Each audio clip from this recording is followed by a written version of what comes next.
গ্রেপ্তার ধর্ষক সঞ্জয় রায়, তার সঙ্গে গ্রেপ্তার ডাক্তার সন্দীপ ঘোষ। একই জেলে গ্রেপ্তার তালা থানার ওসি অভিজিৎ মন্ডল। ভাবতে পারেন, আপনি আক্রান্ত হলে, আপনি অত্যাচারিত হলে কোথায় যাবেন? আপনি যাবেন থানাতে। আর থানার ওসিও জেলে, আরজি করের তৎকালীন মালিক সন্দীপ ঘোষও জেলে, আর ধর্ষকও জেলে। এ কোথাও পাবেন না ভূভারতে, পৃথিবীতেও কোথাও নেই। আপনি অবাক হয়ে যাবেন। সুপ্রিম কোর্টের প্রধান বিচারপতির বেঞ্চ বলছে, সিবিআই রিপোর্ট পড়ার পরে আমরা ডিস্টার্ব। তার মানে ওই রিপোর্টে কি আছে? একদিন না একদিন তো রিপোর্ট সামনে আসবে। বিএনএসএ তো তাই বিধান রেখেছেন মোদিজি। রিপোর্ট যেদিন সামনে আসবে সেদিন মমতা ব্যানার্জি চেয়ারে থাকতে পারবে না।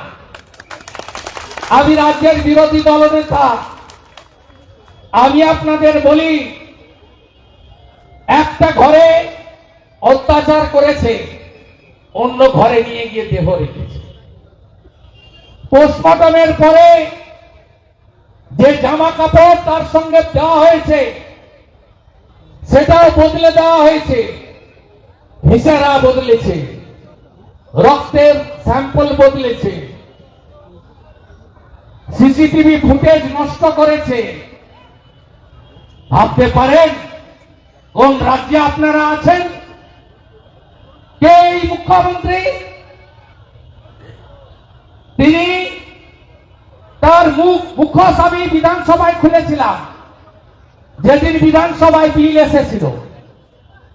পাঁচটিতে অত ছোট্ট ঘটনা, হাঁসখালি মেয়েটার সঙ্গে তো প্রেমের সম্পর্ক ছিল। কালিয়াগঞ্জ ওই মেয়েটা তো অন্তঃসত্ত্বা ছিল। এই ভাষাগুলো পশ্চিমবাংলার নারী শক্তি, মা, দিদি, বোন, এই মুখ্যমন্ত্রী আর তার দল তোলামূল চুরি, মদ, ধর্ষণ, ডিয়ার লটারি ছাড়া আর কিছু জানে না। ক্ষমা করবেন, ঘাটাগুলো আজকে নিয়ে এসেছিলেন মিছিলে। বুঝিয়ে রাখুন, 26-এ হারাবো। আরে বলে বলে হারাবো, বলে বলে হারাবো।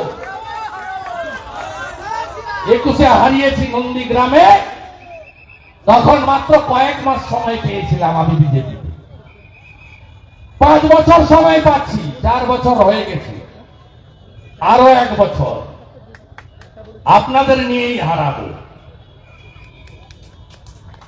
এসেছিলেন উনি, কাঁথি শহরে হাঁটলেন, ভাইপো এলেন, তিনিও সভা করলেন, পিসি এলেন, তিনিও সভা করলেন হলদিয়াতে। অনেক সভা। কি বলল? অধিকারী মুক্ত পূর্ব মেদিনীপুর চাই। আর আপনারা পিসি ভাইপো মুক্ত পূর্ব মেদিনীপুর চাই। গান্ধী 50,000-এর কাছাকাছি ভোটে বিজেপি, তমলুকে অভিজিৎ গাঙ্গুলি এক্স জাস্টিস 80,000-এর কাছের ভোটে 16টা বিধানসভা, 15টাতে আমাদের লিড, পাশে এগরা 8,000 লিড। আমরা সাফ করে দিয়েছি এই অত্যাচারী চোর ধর্ষকদের পার্টিকে। আপনারা অনেক আগে সাফ করে দিয়েছেন। আমি আমার মা, বোন, দিদি তাদের কাছে বলবো, একটু ভাববেন তো, তার যদি বেদনা হয়, ব্যথা হয়, কষ্ট পায়, দুঃখ পায়, তার চোখ থেকে জল বেরোয়। আর আরজি করের ডাক্তার বোনটি, তাকে কি এমন যন্ত্রণা আর কষ্ট দেওয়া হয়েছে, তার চোখ থেকে জলের পরিবর্তে রক্ত বেরিয়েছে। এই জিনিস মেনে নেওয়া যায়? যায় না। আরেকটা কারণ, রামনগর বাজার, আরএসএ ময়দান, বালিশাই, দীঘা, এত জায়গা থাকতে থাকতে রামনগর পানিপাড়ুর রাস্তায় হাঁটলাম কেন? বেপালে কলেজ পাড়ায় এলাম কেন? তার কারণ হলো, নির্যাতিতার নাম আমি বলতে পারবো না, রামনগর কলেজের কাছে সামন্তদের মেস।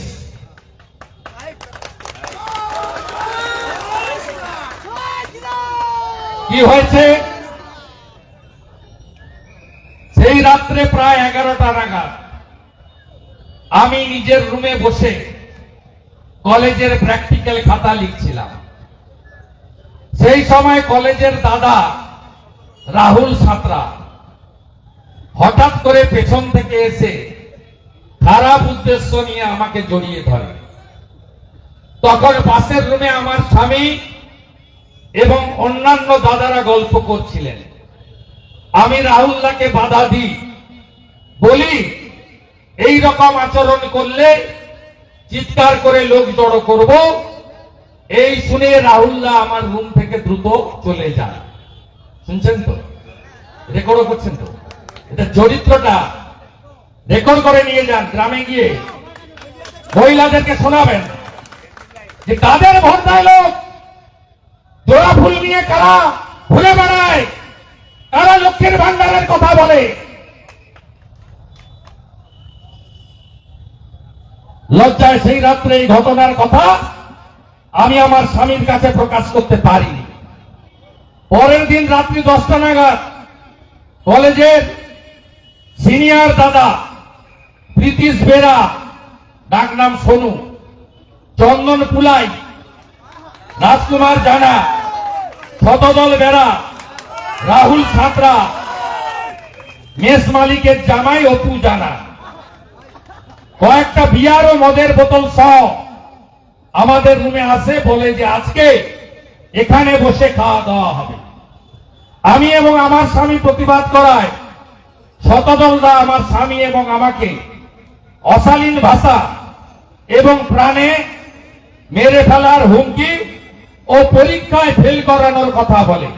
এই যে বলছে না মিডিয়াগুলো থ্রেট কালচার, এইটা হচ্ছে পরীক্ষায় ফেল করানোর কথা বলে। সব জায়গায়, প্রাইমারি স্কুল থেকে ইউনিভার্সিটি, পঞ্চায়েত থেকে নবান্ন, সব জায়গায় থ্রেট কালচার। আমাদের বাধ্য করে ওই ঘরে মদ্যপানের আসর বসায়। তারপরে আমাকে ও আমার স্বামীকে বিয়ারের সাথে মদ মিশিয়ে জোর করে খেতে বাধ্য করে। শুনছেন তো? এদের নেত্রীর নাম জানেন তো? 30 টাকার পাউচ। উনি দুটো কাজ করেছেন, বিয়ার লটারি আর 30 টাকার পাউচ। ভোরেও মাতাল পাবেন, দুপুরেও পাবেন, রাত্রেও পাবেন, সর্বত্র। আর কিছু চাকরি বাকরি নাই, দিক মদ দিতে পেরেছেন এই নেত্রী। তাই তিনি বিয়ার এবং মদ মিশিয়ে জোর করে খাওয়ালেন। এরপরে আমিও আমার স্বামী অজ্ঞান হয়ে যাই, চেতনা হারাই। আমার স্বামী রাত 12টা নাগাদ আসার পরে বেডরুমে আমাকে না খুঁজে পেয়ে পাশের ঘরে ছাত্র অনুপম জানার কাছে যায়। সেখানে কলেজের আরেক ছাত্র আমাকে খুঁজে পাওয়া যাচ্ছে না, অবশেষে দুজনে গিয়ে মেসের বারান্দায় মদ্যপান করা দাদাদের মাঝে বিবস্ত্র অবস্থায় আমাকে দেখতে পায়। শুনছেন তো? আরজি করে না, কলেজ মোড়ে, থানা রামনগর,